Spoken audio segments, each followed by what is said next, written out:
Na densa floresta amazônica, sob um céu estrelado, a lua cheia lançava sua luz prateada sobre a copa das árvores, iluminando o acampamento de 3 amigos, eu, Raimundo e Inácio.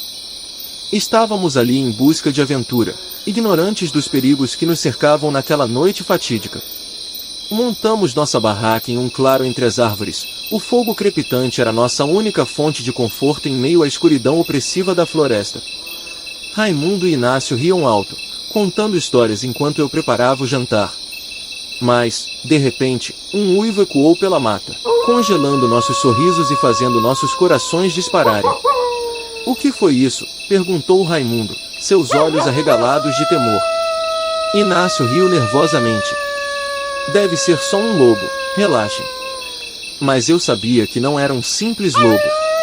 Conhecia as histórias antigas, os contos sobre o lobisomem que assombrava essas terras selvagens. Era uma lenda que os nativos da região contavam com cautela, alertando sobre os perigos da lua cheia. Decidimos ficar dentro da barraca, rezando para que o intruso se afastasse. No entanto, o silêncio que se seguiu era ainda mais perturbador do que o uivo anterior. Parecia que toda a vida na floresta tinha sido sugada para longe, deixando-nos sozinhos com nossos medos. Então, como se provocado pela nossa hesitação, ele apareceu. Uma sombra imponente e grotesca, parada à beira da clareira, os olhos brilhando com uma intensidade selvagem. O lobisomem.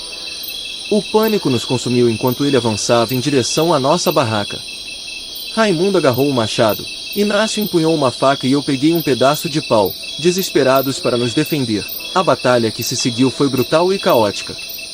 O lobisomem era uma força da natureza, ágil e feroz, enquanto nós éramos apenas 3 homens lutando por nossas vidas. Gritos ecoaram pela floresta, misturando-se com os uivos do monstro e o som dos golpes sendo desferidos. Mas mesmo em meio ao caos, algo estranho aconteceu. O canto do uirapuru, conhecido como o pássaro mais belo da Amazônia, rompeu o silêncio da noite.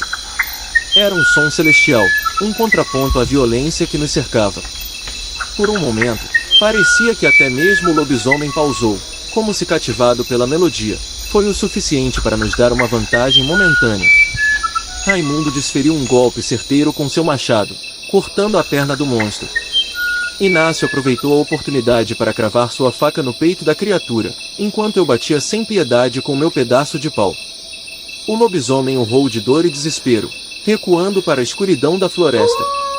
Por um instante, ficamos ali, ofegantes e feridos, sem acreditar na vitória improvável que alcançamos, mas a noite ainda não havia terminado.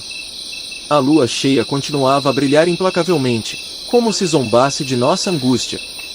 Sabíamos que o lobisomem voltaria, mais forte e sedento por vingança. E assim, encolhidos em nossa barraca, esperamos pelo amanhecer, sabendo que nossa batalha estava longe de acabar. Na floresta amazônica, onde as lendas se misturam com a realidade, o perigo espreitava em cada sombra, pronto para nos devorar vivos. O tempo parecia se estender infinitamente, enquanto aguardávamos, nossos músculos tensos e mentes alertas, prontos para qualquer sinal do retorno do monstro. À medida que as horas se arrastavam, o cansaço começava a se instalar em nossos corpos exaustos. Cada sombra movendo-se entre as árvores parecia ser a figura sinistra do lobisomem, e nossos olhos pesavam com o peso do sono. Mas nenhum de nós se atrevia a fechar os olhos, com medo do que poderia nos aguardar na escuridão da noite. Finalmente, o primeiro vislumbre do sol começou a iluminar o horizonte distante, trazendo consigo um alívio tangível. Sob a luz do amanhecer, reunimos coragem para sair da barraca, nossos olhos buscando freneticamente por qualquer sinal do lobisomem.